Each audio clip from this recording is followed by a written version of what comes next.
Bonjour à tous, c'est Antoine de l'expertcomptable.com. Choisir son statut juridique est vraiment l'étape cruciale dans la création d'entreprise. Que vous vous lanciez en freelance ou avec des associés, votre choix doit répondre à différents critères comme la protection du patrimoine, leur responsabilité personnelle, le régime social et fiscal. Entre l'auto-entreprise, le statut de SAS, SARL, SASU ou encore l'EURL, il faut déterminer le choix le plus pertinent pour votre projet. Pour choisir le bon statut, il faut se poser les bonnes questions. Votre idée constitue le premier élément à explorer et à développer dans le cadre d'un projet de création d'entreprise. Il faudra définir les détails de votre ambition, c'est extrêmement important. Des précisions concernant votre situation personnelle et professionnelle vous aideront également à déterminer aussi le statut le mieux adapté à votre besoin et à vos attentes. Également, la nature de votre projet sera le point de départ qui représente votre perspective d'activité qui peut s'être éveillée grâce à une opportunité vous conduisant jusqu'au projet de création d'entreprise. Il est bien conseillé de valider en amont votre potentiel de marché en tenant compte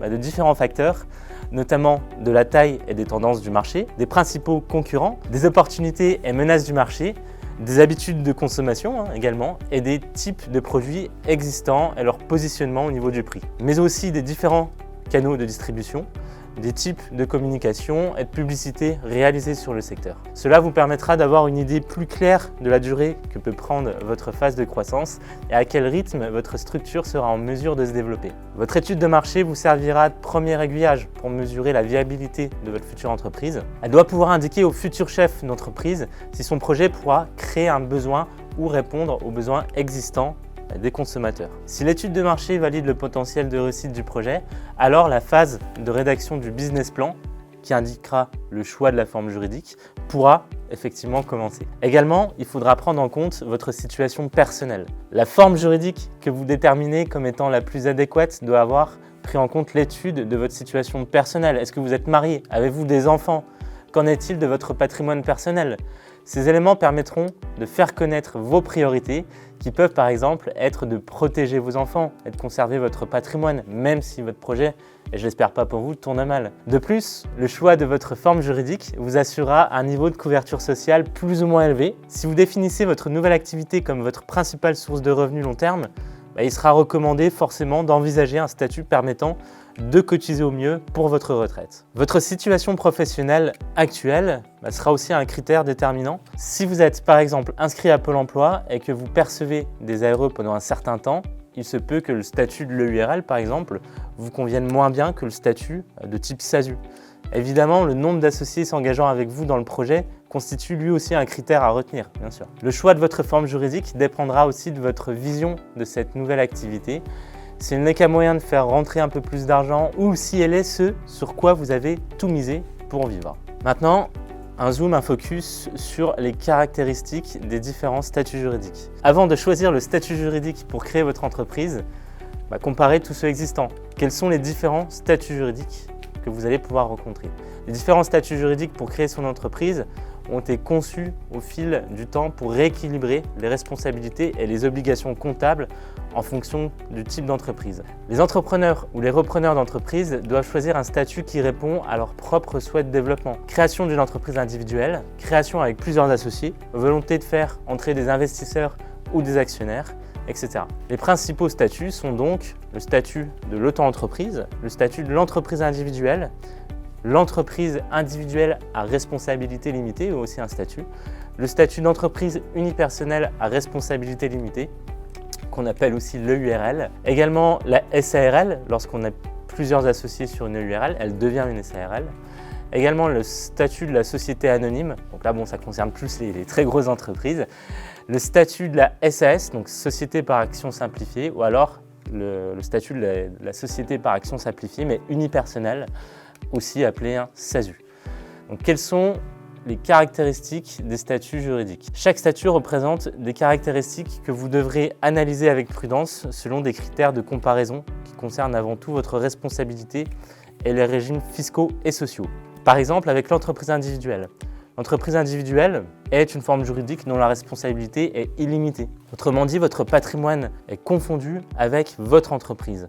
En cas de dette, le patrimoine personnel de l'entrepreneur peut servir à les rembourser. Sauf si vous remplissez une déclaration d'insaisissabilité des biens fonciers afin de protéger votre maison notamment. Ce statut peut notamment convenir à des entreprises individuelles qui ont peu de frais de fonctionnement et dont les risques de dette sont forcément plus faibles.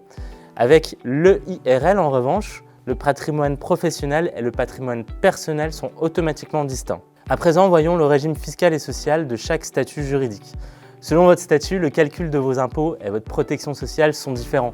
La micro-entreprise se distingue néanmoins des autres statuts. Le régime fiscal de l'auto-entreprise, vous avez deux choix possibles. Soit une imposition de base sur le chiffre d'affaires ou ce qu'on appelle un versement libératoire sur l'impôt sur le revenu. En entreprise individuelle, c'est l'imposition à l'impôt sur le revenu qui est obligatoire. En EIRL et EURL, l'imposition à l'impôt sur le revenu est par défaut, mais vous pouvez choisir l'imposition sur les sociétés sur une option. En SA, SARL, SAS et SASU, l'imposition à l'impôt sur les sociétés est par défaut, mais vous avez l'option de choisir à l'impôt sur le revenu. Néanmoins, c'est une option qui est valable que pendant 5 ans. Au niveau du régime social des auto-entreprises, le régime social qui y correspond, c'est le régime social des travailleurs indépendants avec un taux de cotisation diminué de 22%. Pour l'entreprise individuelle et l'EIRL, le régime social des travailleurs indépendants, c'est exactement la même chose qu'une auto-entreprise, sauf qu'on n'est pas à 22% de cotisation sociale, mais à 45% de cotisation sociale. On appelle ça aussi le régime TNS des travailleurs non salariés. En EURL SARL, en tant qu'associé majoritaire, le gérant d'une EURL est soumis au régime social des travailleurs indépendants. Également, comme ce qu'on a vu avant, donc le régime TNS encore une fois. Et en SASU SAS, en tant qu'assimilé salarié, le dirigeant de la SAS bénéficie également du régime général de la sécurité sociale. Donc, le régime général de la sécurité sociale, c'est le régime que vous pouvez avoir, par exemple, si vous avez un statut salarié. Il y a néanmoins quelques différences, notamment le fait qu'on ne va pas cotiser au chômage. Mais vous êtes effectivement affilié à la sécurité sociale classique. La comparaison des statuts juridiques. Comparer les statuts juridiques pour créer son entreprise permet de mettre en balance les avantages et inconvénients, tout comme de mesurer les risques en fonction de son profil d'entrepreneur. Ce choix nécessite une analyse précise de sa situation en tant qu'entrepreneur et de son patrimoine personnel. Les avantages à présent de chaque statut. En auto-entreprise, donc pour résumer, les charges sociales sont proportionnelles au chiffre d'affaires, c'est-à-dire que si le chiffre d'affaires est de 0, les charges seront de 0. C'est un statut simple qui permet une tenue comptable minime. Des avantages fiscaux intéressants comme par exemple le prélèvement libératoire sur l'impôt sur le revenu qui est en option. L'entreprise individuelle, maintenant en termes d'avantages, c'est une création simplifiée, les coûts sont relativement réduits. Vous pouvez faire ça très simplement. Vous avez la possibilité d'opter pour le régime micro-social et le prélèvement libératoire d'impôt également. En EIRL, ce statut vous permet de protéger vos biens personnels. C'est un relatif avantage. Le fonctionnement est également simple et l'optimisation fiscale est possible parce qu'on peut faire le choix de l'impôt sur le revenu ou de l'impôt sur les sociétés. Le coût de création d'une EIRL est également lui réduit. En SARL, ce statut propose un cadre juridique sécurisant, étant donné que la responsabilité est limitée au sein des associés. C'est vraiment une création de personne morale. L'ouverture du capital est possible et vous avez également plusieurs choix entre une imposition à l'impôt sur le revenu et à l'impôt sur les sociétés. En EIRL, vous devez être associé unique, mais vous disposez des mêmes avantages que la SARL. En SAS, ce statut permet une souplesse statutaire, il n'y a pas de capital minimum requis.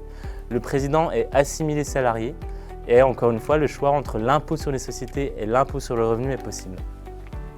En SASU, ça confère exactement les mêmes avantages que la SAS, mais pour un associé unique. À présent, les inconvénients. En auto-entreprise, le statut et le chiffre d'affaires sont limités, les responsabilités entières et il n'y a pas la possibilité de se rembourser des frais professionnels. En entreprise individuelle, il n'y a pas de distinction faite entre le patrimoine perso et pro. La responsabilité est donc illimitée et l'imposition sur le revenu est non maîtrisée ainsi que la base de calcul des charges sociales. En EIRL, un formalisme d'affectation du patrimoine doit être rempli, il n'y a pas d'actionnariat possible et c'est assez difficile de transformer son EIRL si vous souhaitez évoluer sur un autre statut. En SARL et EIRL, les dividendes sont assujettis aux charges sociales et le gérant ne peut être qu'une personne physique uniquement. En SAS, les statuts doivent être rédigés et un commissaire aux comptes doit être nommé si on dépasse un certain seuil. Le taux de charge sociale est élevé étant donné qu'on est assimilé salarié. En SASU, c'est exactement les mêmes inconvénients que la SAS, mais pour un associé unique. Donc voilà, vous savez à présent tout sur les statuts juridiques, sur leurs avantages, leurs inconvénients, leurs particularités également. Donc moi je vous dis à très bientôt pour une prochaine vidéo. Au revoir.